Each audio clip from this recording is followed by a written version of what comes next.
ഇന്നത്തെ വിദ്യാഭ്യാസം ടെക്നിക്കലി, അതായത് ഒരു ഫീൽഡിലേക്ക് ആവശ്യമുള്ള ആളുകളെയല്ല വിദ്യാഭ്യാസത്തിലൂടെ ലഭിക്കുന്നത്. പകരം കുറേ പ്രാക്ടിക്കൽ ഇല്ലാതെ കുറേ തിയറി പഠിച്ചിട്ടാണ് കുട്ടികൾ ഇറങ്ങുന്നത്.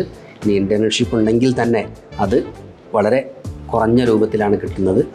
അതുകൊണ്ട് തന്നെ ഒരു പ്രഗത്ഭരായിട്ടുള്ള അല്ലെങ്കിൽ കഴിവുറ്റ ആളുകളെ ഫീൽഡിലേക്ക് ലഭിക്കുന്നില്ല.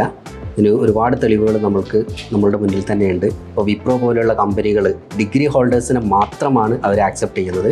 കാരണം അതിനുശേഷം അവർ ട്രെയിനിങ് കൊടുത്തിട്ട് സ്കില്ലായിട്ടുള്ള ആളുകളെ ഡെവലപ്പ് ചെയ്യാണ്. ഇത്തരത്തിലുള്ളൊരു പ്രവൃത്തി അല്ലെങ്കിൽ ഇത്തരത്തിലുള്ളൊരു പുതിയൊരു ഉദ്യമം ABC ഗ്രൂപ്പ് ചെയ്തത് വളരെ നല്ലതാണ്. ഇന്നത്തെ യുവതലമുറക്ക് അതൊരു മുതൽക്കൂട്ടായിരിക്കുമെന്നാണ്